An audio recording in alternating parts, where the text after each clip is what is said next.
The night sky above the small green planet was calm, but far beyond its clouds, chaos was unfolding. A huge silver and black warship of the Drenakai Empire tore through space, its hull burning and splitting open.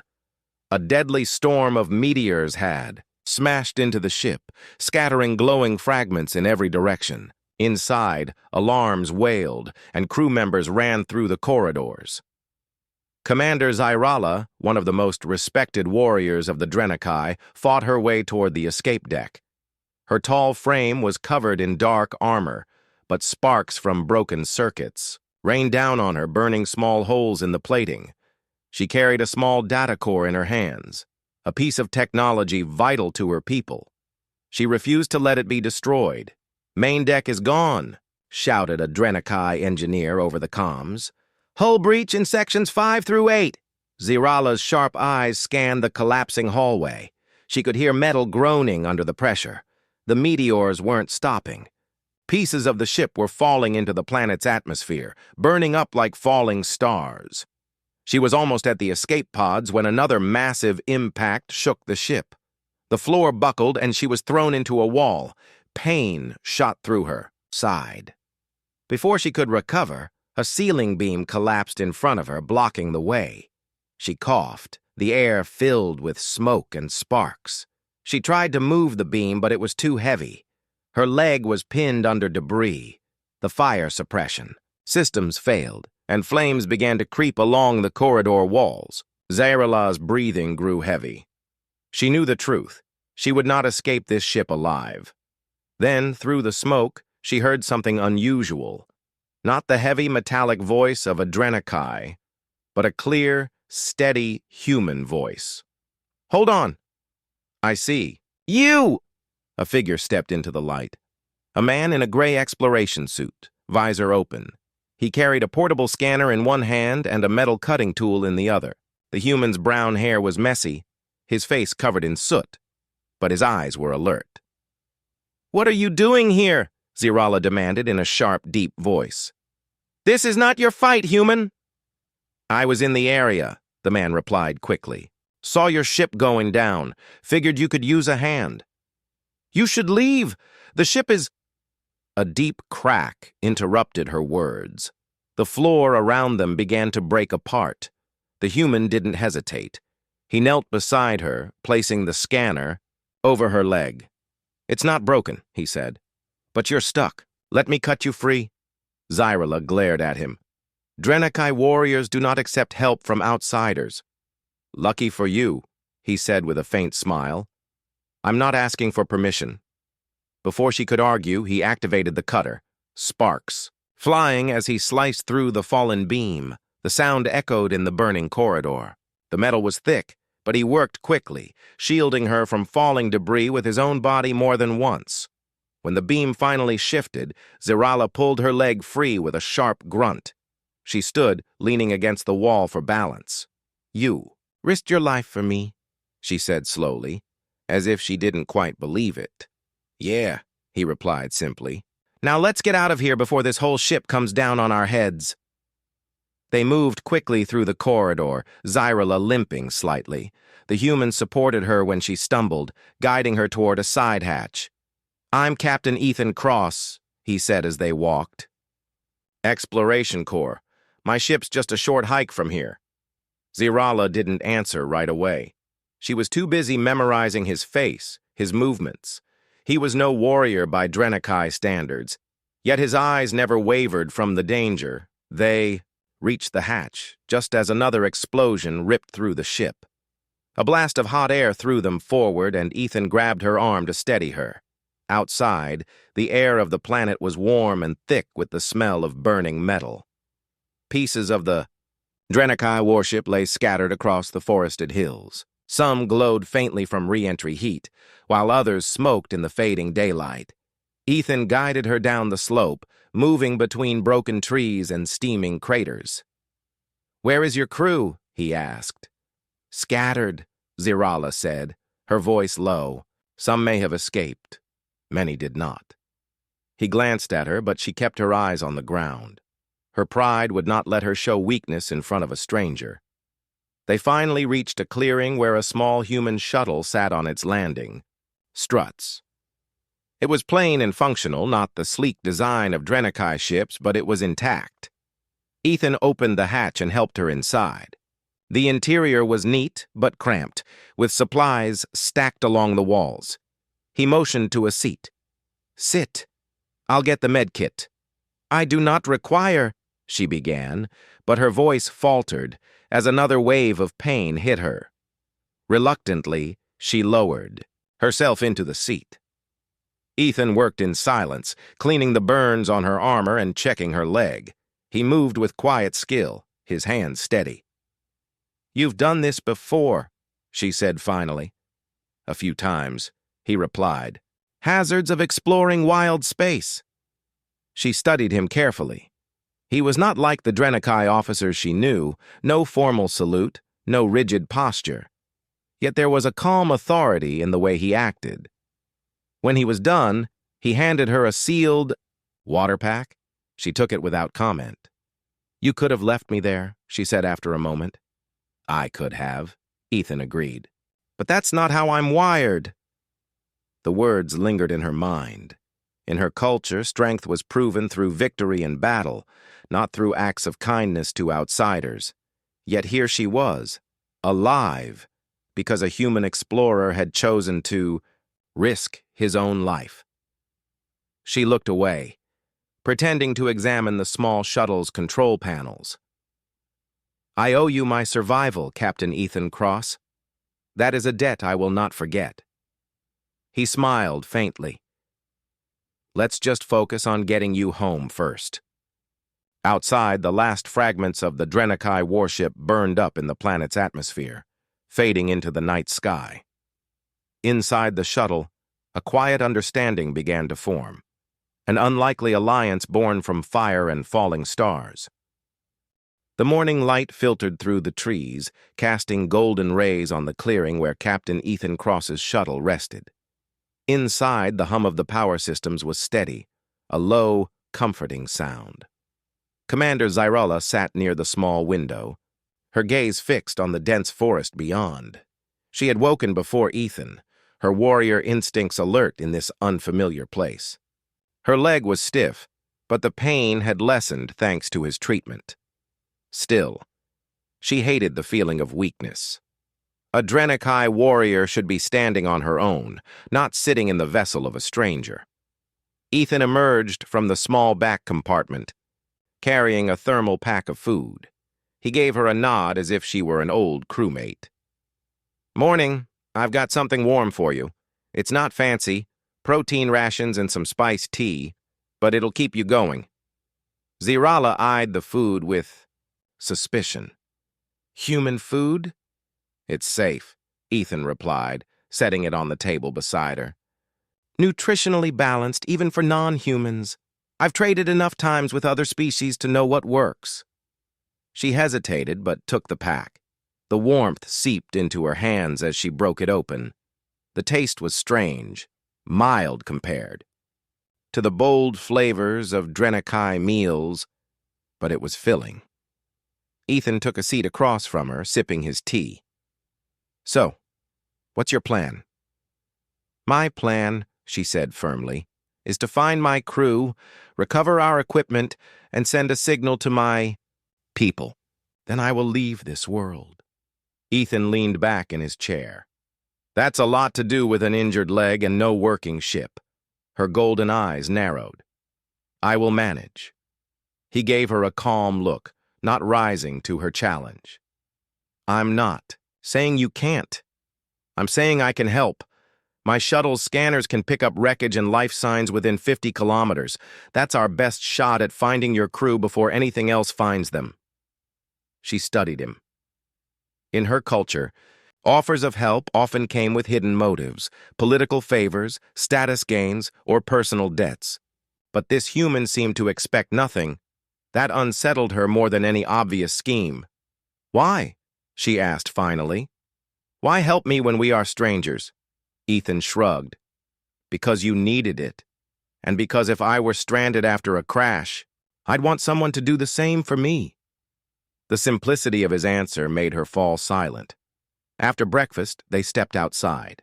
The air was fresh but carried the faint smell of burning metal from the wreckage scattered across the hills. Ethan powered up a handheld scanner, its screen lighting with faint blue blips. "There," he said, pointing. "I'm picking up a heat source about 4 kilometers east. Could be survivors." Zerala adjusted the straps on her armor. "Then we go." They moved into the forest, Ethan leading with steady steps and Zerala keeping pace despite her limp. The undergrowth was thick, the ground uneven. Strange bird-like creatures darted through the branches, their calls echoing in the morning air. Ethan moved with quiet confidence, stepping over roots and ducking under vines. He kept glancing at the scanner and then at their surroundings, always aware. Zerala noticed the small details, how he placed his feet to avoid making noise, how he scanned the tree line before stepping into an open space. He was no soldier, yet his instincts were sharp. They stopped at a ridge, looking down into a shallow valley. Smoke rose from a cluster of broken metal panels, remains of the Drenikai warship. As they descended, a sudden rustling came from the right. Ethan raised a hand for silence. From the shadows emerged a long, scaled creature, its 4 legs ending in clawed feet, its eyes fixed on them. "Native predator," Zerala whispered, reaching for the blade on her hip. The creature hissed and stepped closer. Ethan didn't draw a weapon. Instead, he reached into his belt and pulled out a small sonic emitter. He pressed a button and a sharp, vibrating hum filled the air. The creature recoiled, its eyes narrowing before it turned and vanished into the forest. Zerala looked at him with surprise. "You carry no proper weapon, yet you made it flee." "Sometimes it's faster to scare a predator than to fight it," Ethan replied. "Less risk for everyone." They continued until they reached the wreckage. The smell of scorched metal was stronger here. Among the debris, they found a storage container cracked open, revealing sealed food rations and survival gear. "This is Drenikai issue," Zerala said, checking the markings. "My crew must have passed through here." Ethan's scanner beeped again, showing 2 faint life signs further ahead. "If they're still alive, they're weak. We should hurry." As they approached the location, Zerala's steps grew faster, despite her injury. They found 2 Drenikai soldiers lying in the shade of a broken wing section, both injured but breathing. Zerala knelt beside them, speaking in her own language, asking about the rest of the crew. One soldier, barely conscious, whispered that more survivors were trapped in a canyon several kilometers north, unable to climb out. Ethan's expression hardened. "A canyon's not a safe place here. If the predators found them—" He didn't. Finish the sentence. Zerala looked at him, her pride softening slightly. "We will go to them." He nodded. "But we need to make sure these 2 are safe first." They moved the soldiers under a shelter of debris, leaving them with water and rations. Ethan marked the location on his scanner so they could return later. The walk toward the canyon was more difficult. The terrain became rocky, and the forest thinned into jagged cliffs. They had to climb over boulders and edge along narrow ledges. Zerala's injury slowed her, but Ethan never complained. He matched his pace to hers. Finally, they reached the canyon's edge. From above, they could see the figures of more Drenikai soldiers below, waving faintly at the sight of movement. The cliff walls were too steep for an easy climb. Zerala frowned. "They cannot escape without equipment, and my climbing gear was lost in the crash." Ethan studied the cliff, then looked at the surrounding terrain. "We can make rope from the vines we passed earlier. Strong ones. I've used that trick before." Her eyes widened slightly. "You would risk going down there yourself?" He gave her a half smile. "I didn't come this far to stop now." As they turned back to gather vines, Zerala felt an unfamiliar sense of trust building. This human was not Drenikai, not bound by their warrior codes, yet he acted with the same loyalty she valued among her own. For the first time since the crash, she wondered if survival here would depend not on her command, but on his. The sun was high by the time Ethan and Zyrala returned to the canyon's edge. Their arms carried bundles of thick green vines cut from the tall trees they had passed earlier. The vines were heavy and sticky with sap, but Ethan had tested their strength. Each could hold the weight of a grown person. Zyrala set her bundle down and looked over the cliff again. The trapped Drenakai survivors were still there, though their movements were slower now. One soldier leaned against the wall, too weak to stand for long. The others waved when they saw her face. "They grow weaker," Zyrala said, her voice low. "Then we move fast," Ethan replied. He knelt and began tying the vines together, knot by knot, checking each one with careful pulls. His hands worked. Quickly, his mind focused. Zyrala watched him for a moment. In her culture, rope-making was a skill learned by scouts and engineers, not commanders. Yet here was a human leader, building their lifeline without hesitation. "You work as if you have done this before," she remarked. "Plenty of times," Ethan said without looking up. "Exploring wild space means you fix your own problems. No rescue crews out here." When the rope was ready, Ethan looped it around the base of a thick tree near the edge. He tested the line with his full weight, leaning back hard. The vine rope held firm. "All right," he said, turning to Zyrala. "I'll go down first. Once I'm with them, you help guide them up one at a time." Zyrala's eyes narrowed. "You would go alone? That canyon may have predators." "That's why I'm going first," Ethan said simply. "If something's waiting down there, better it faces me before your people." She almost argued, but something in his tone stopped her. She only gave a sharp nod. "Very well, but if you fall, human, I will follow and drag you back up." Ethan smiled faintly. "Fair enough." He secured the rope around his waist and began lowering himself over the edge. The canyon was steep, its walls marked with jagged stone and dark streaks of moss. The air grew cooler as he descended, the sunlight fading. Halfway down, he spotted movement in the shadows, a pair of golden eyes watching from a crevice. A low growl echoed through the canyon. Ethan's voice came through the comm on Zyrala's wrist. "We've got company." Zyrala peered over the edge but couldn't see what he was talking about. Her grip on the rope tightened. "Do you need me to—" "Not yet," Ethan said quickly. "Stay ready." He reached the bottom and stepped toward the survivors. They were in poor shape, dirty, dehydrated, and shaken from the crash. One soldier clutched his arm, which hung at an odd angle. "Captain," one of them said in a rough Drenakai accent, "we thought no one was coming." "Well, surprise," Ethan said, kneeling to check the injured man's arm.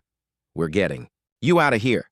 But we need to move before that thing in the rocks gets curious." As if on cue, the growl came again, louder this time. From the shadows, a large reptilian predator stepped into the open. Its scales shimmered faintly in the dim light, and its long tail swayed slowly. It lowered its head, its eyes fixed on Ethan and the survivors. Ethan raised his voice into the comm. "Zyrala, pull the first one up now." Zyrala threw the rope down. Ethan quickly secured it around the injured soldier's waist. "Hold tight," he told him. "She'll do the rest." The soldier began rising, hand over hand, with Zyrala pulling steadily from above. The predator took a step closer, hissing. Ethan grabbed a small device from his belt, the same sonic emitter he had used earlier. He switched it to a higher frequency and pressed the button. The predator froze, its head twitching at the noise, but instead of retreating, it became more agitated. "That's not working this time," Ethan muttered. The second soldier, younger and stronger, helped steady the rope as Zyrala lowered it again. Ethan worked fast, securing it to another survivor. The predator took another step, its claws scraping against the rock. Ethan picked up a loose chunk of stone and threw it toward the far side of the canyon. The predator's head snapped toward the noise. For a brief moment, it moved in that direction, buying them precious seconds. By the time it turned back, the second survivor was halfway up the rope. The last soldier, the youngest, looked at Ethan nervously. "What about you?" "I'll be fine," Ethan said. "You go first." The soldier climbed quickly, his movements fast but careful. Ethan kept his eyes on the predator, his hand hovering near the emitter. Finally, the last Drenakai reached the top. Zirala's voice came through the comm again. "Your turn, human!" Ethan backed toward the rope, keeping his eyes on the predator. Just as he reached it, the creature lunged. Ethan swung the emitter toward it, pressing the button 1. Last time, the high-pitched sound made the predator recoil for a split second, just enough for Ethan to grab the rope and start climbing. He climbed fast, the muscles in his arms and legs burning. The predator jumped again, claws scraping the stone just below him. Zirala reached over the edge, her armored hands grabbing his forearms. With a strong pull, she hauled him up the last stretch and onto solid ground. "You cut that close," she said, breathing hard.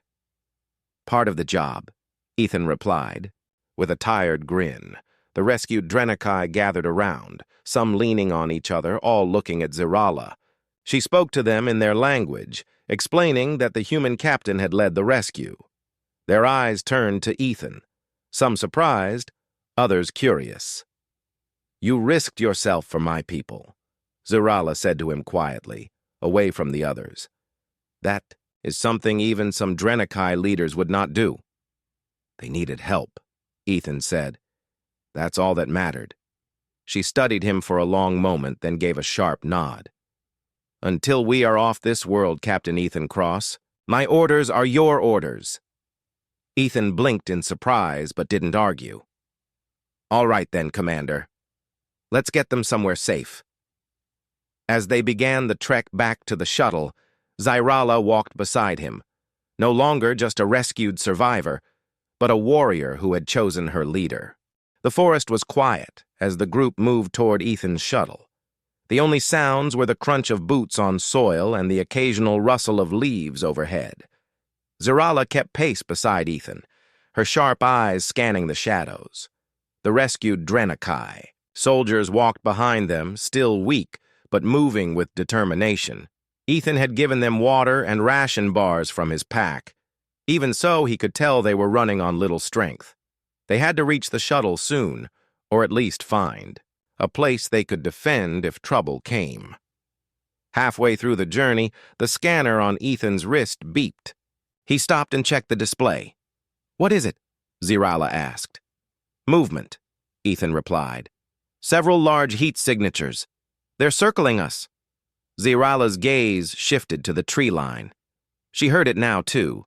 Soft footsteps in the undergrowth, careful but too heavy to be small animals. "Predators?" she guessed. "Probably," Ethan said, lowering his voice. "But too many for one pack." The answer came moments later when 3 large reptilian beasts stepped out from between the trees. Their scales shimmered faintly under the filtered sunlight and their yellow eyes fixed on the group. Behind them, more shadows moved. The pack was larger than either of them had seen before. The soldiers tensed, some reaching for their sidearms, but their injuries made them slow. Ethan quickly stepped forward. "Form a circle," he ordered. "Keep the injured in the middle." Zirala repeated the command in her language, and the Drenakai obeyed without hesitation. She moved to stand beside Ethan at the front, her blade in hand. The predators began to spread out, their tails swaying. They were testing the group, looking for an opening. Ethan glanced around quickly, noting the terrain. They were in a small clearing with a fallen tree on one side and a steep slope on the other. That slope could be dangerous if they were pushed back, but it could also be useful. "I've got an idea," Ethan said. "We use the slope to control their approach. If they come in, we make them fight uphill." Zirala nodded. "Agreed. But we need more than ground advantage." "I've got that covered." Ethan knelt by the fallen tree, pulling a small pack of explosives from his belt. They were low-yield charges, enough to make noise and light, but not enough to damage the forest. "What will this do?" Zirala asked, Scare them, confuse them, and maybe make them rethink dinner, Ethan said. The predators crept closer. One gave a low hiss, and the others fanned out further. Ethan placed the charges in a half circle ahead of the group, each hidden under leaves and branches. When he returned to the circle, Zirala was ready. Her posture was tense, but her eyes shone with a strange calm. "They will test our defense first," she said. "Then they will rush." "Then let's make sure their test fails," Ethan replied. The first predator leaped forward. Zirala met it with a swift slash of her blade, the creature recoiling with a roar.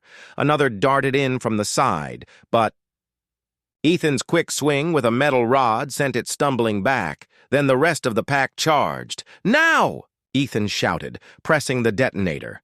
The forest lit with sudden bursts of light and sound. The charges exploded with sharp cracks, sending dirt and leaves into the air.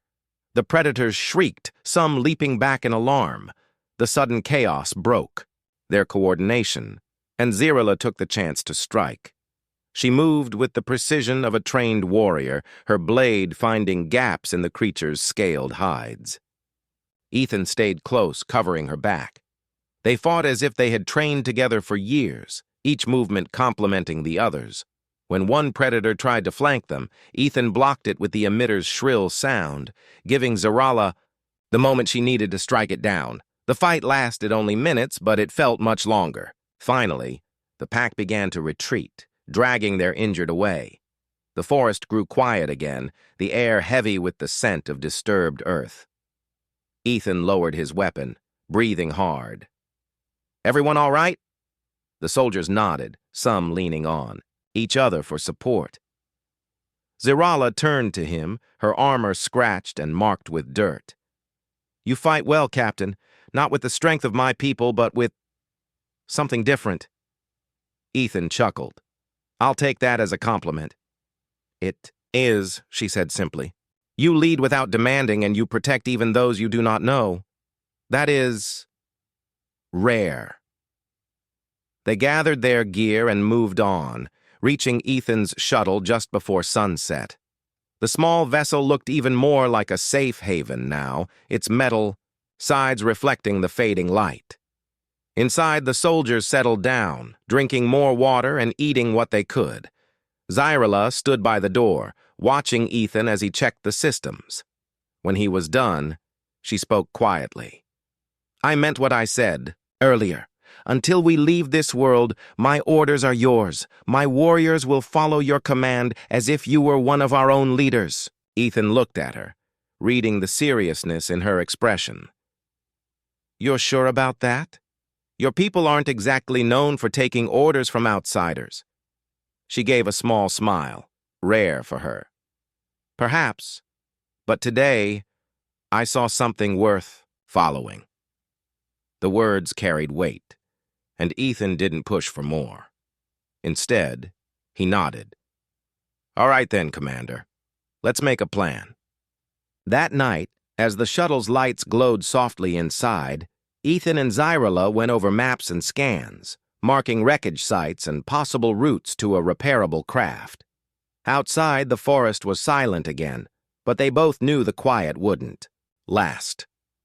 For now, though, they had something more than weapons or supplies. They had trust, forged in the heat of battle. The next morning, the forest was wrapped in mist. Thin, white trails drifted between the trees, making every shadow seem alive. Inside the shuttle, Ethan stood over the small navigation table, scanning the last readings from the night before. Zirala joined him, her armor freshly cleaned, her expression sharp and focused. "Two wreckage fields still unchecked," Ethan said, pointing at the map on the screen. "This one," he tapped the western side of the display, "has energy, readings. Could be a working power core. And this one," he tapped the northern edge, "is showing a structure about the size of a small craft." Zirala leaned over the map. "A shuttle?" "Maybe," Ethan replied. "If it's intact, we could get everyone off this planet." The Drenakai soldiers were still recovering, but the promise of escape gave them new energy. They listened as Zyrilla translated Ethan's plan. Her voice was steady, her words carrying authority, but she made sure to give him credit for the strategy. Once everyone understood, they began preparing. The shuttle's supplies were divided, food and water into small packs, tools distributed evenly, weapons checked. Ethan led the group toward the northern wreckage site first. The mist made the forest seem endless, but he kept his compass and scanner steady. After 2 hours, the mist began to lift, revealing a steep hillside. The twisted remains of Drenakai metal glinted in the sunlight near the top. They climbed carefully, avoiding loose stones that slid underfoot. At the crest, Ethan spotted it, a small shuttle half buried in dirt and leaves. Its hull was scorched, one wing bent, but the main body looked solid. Zerilla's eyes narrowed as she inspected it. "It will not fly as it is," she said, "but the frame is intact. If we can repair the engine—" "That's where the western site comes in," Ethan said. "If the power core there is stable, we can swap it into this shuttle." They marked the location and headed toward the western wreckage field. The terrain became rougher. Thick roots, uneven ground, and fallen logs slowed their progress. Still, they moved quickly, driven by the thought of leaving the planet. By midday, the sound of buzzing insects faded under the crackle of static from Ethan's scanner. Energy spikes filled the display. They stepped into a clearing where the remains of a Drenakai engineering bay lay scattered. In the center, half buried under rubble, was the power core. It was large, oval-shaped, its surface scratched but not shattered. Faint blue lights pulsed along its sides, a sign it still held a charge. Ethan crouched beside it, testing the readings. "It's in better condition than I expected. We'll need at least 4 people to carry it." Zerala turned to the soldiers. "You heard him? Prepare to lift." They cleared debris from around the core, using metal rods as levers. Once it was free, 4 soldiers positioned themselves at the corners while Ethan guided the movement. It was slow work, every step careful, to avoid dropping or damaging the core. The journey back to the shuttle site was tense. Several times, distant growls echoed through the forest. Zerilla and Ethan walked on either side of the group, weapons ready. The mist had burned away, but the bright afternoon light only seemed to make the shadows deeper. When they finally reached the damaged shuttle, the soldiers set the core down beside the hull. Ethan examined the engine housing, then glanced at Zerala. "This will take a while. I'll need steady hands and someone who knows Drenakai systems." Zerala stepped forward, without hesitation. "Then you have both." They worked side by side, removing the shattered core from the shuttle and lowering the new one into place. Sweat formed on Ethan's brow as he tightened bolts and reconnected wires, while Zerala checked each coupling for alignment. At one point, Ethan's wrench slipped and the tool clattered into the dirt. Before he could reach for it, Zerala handed it back. "Focus," she said. "We are close." The sun was dipping low by the time they sealed the housing. Ethan climbed into the cockpit, Zerila standing at the hatch. He powered up the core, and the hum of energy filled the air. The shuttle's systems lit up one by one: navigation, life support, thrusters. A cheer rose from the soldiers. Zerala allowed herself the smallest smile. "It will fly," she said. "Not far," Ethan warned, "but far enough to reach orbit. Once we're there, we can call for pickup." They decided to rest one last night before attempting the flight. The group set up a camp around the shuttle, keeping a rotating watch. Zerala took the first shift, standing near the campfire with her blade resting across her knees. Ethan joined her quietly, offering a cup of water. "You've been on your feet all day." "So have you," she replied. "Yet you do not rest." "Too much to think about," he said, looking toward the shuttle. "We've got one chance tomorrow. If the core overloads or the thrusters fail—" "It will not fail," Zerala interrupted, "because you have planned for every risk. I have seen this." Ethan smiled faintly. "Coming from you, that means something." She tilted her head, studying him. When we first met, I thought you a reckless outsider. Now I see you are something else. Someone who values every life under his command, even when they are not your own people. That is rare. The firelight flickered between them, and for a moment there was no sound but the crackle of flames. By dawn, the camp was already packed. The soldiers secured the last supplies inside the shuttle. Zyrala stood at the hatch, giving each warrior a final nod. When everyone was aboard, Ethan took the pilot's seat, Zyrala beside him. He glanced at her. "Ready?" "Always," she said. The engines hummed, the shuttle shuddered, and slowly it began to lift. The forest dropped away beneath them, and, for the first time since the crash, the open sky stretched above, a path back to the stars. They had a long way to go, but they were going together. The shuttle rose higher and higher, leaving the green planet behind. Below, the forest stretched endlessly, broken in places by the wreckage of the Drenakai warship. The survivors inside the vessel were quiet, still catching their breath, still, amazed they had made it out alive. Ethan sat in the pilot's chair, hands steady on the controls, but his mind was already planning the next steps. Zyrala sat beside him, her armor battered, her golden eyes reflecting the soft light of the rising sun outside. She watched the planet shrink beneath them, silent for a long moment. "You did well," she said finally, her voice calm. "You mean we did well," Ethan corrected. "None of this works if everyone doesn't play their part." Zyrala's gaze lingered on him. "Perhaps. Yet it was your planning, your calm in the chaos, that allowed us to survive." Ethan gave a faint smile.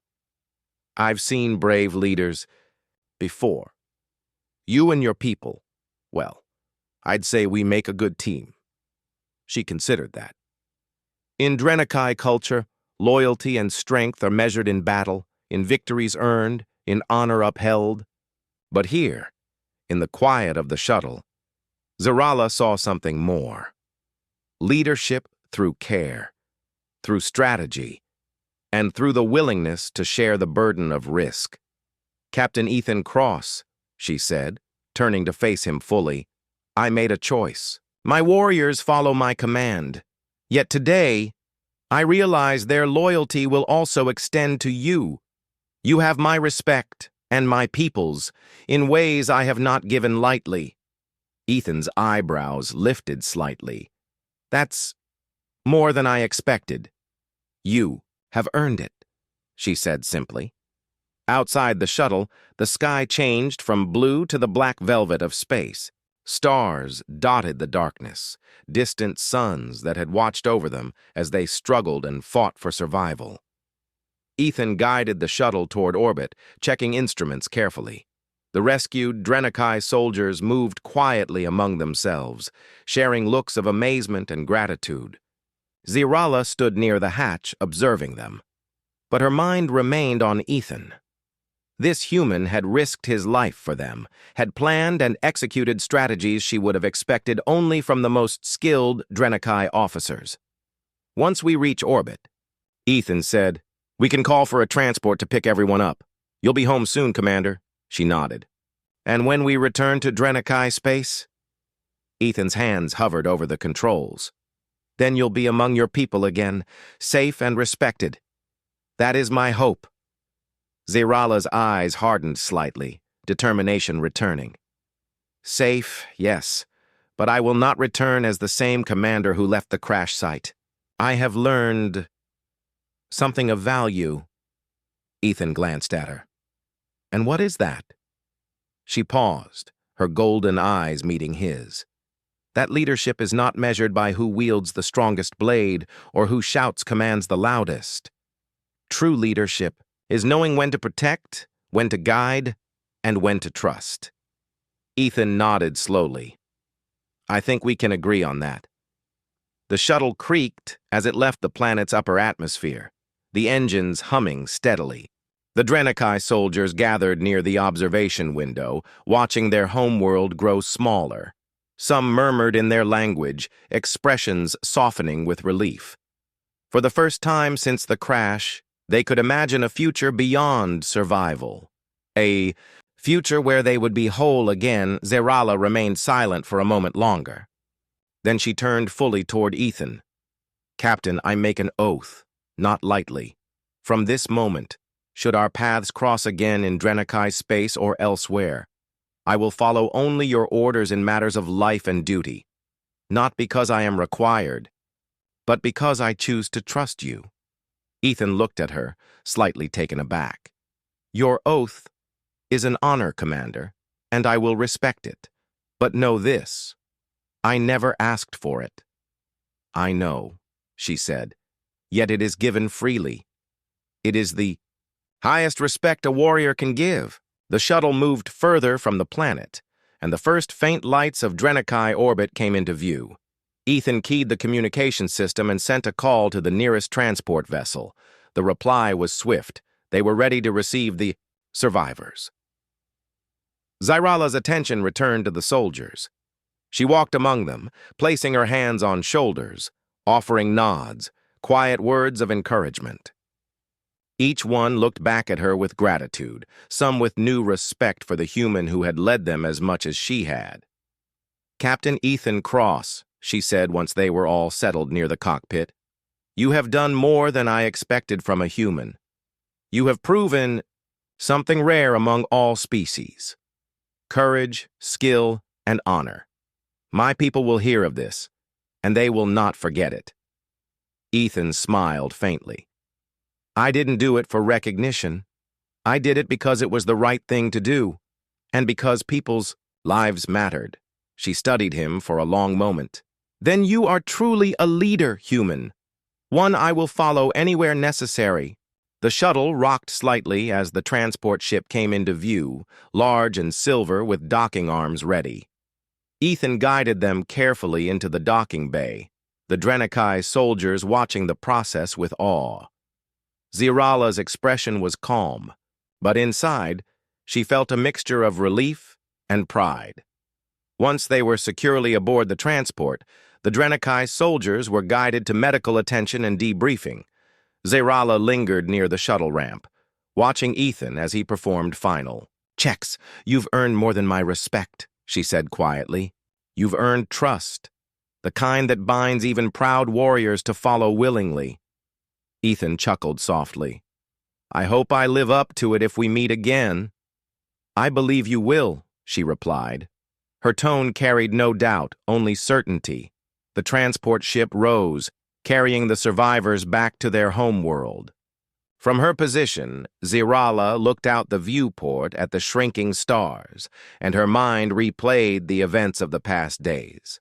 The crash, the fight in the canyon, the rescue, and the careful planning that had led them here.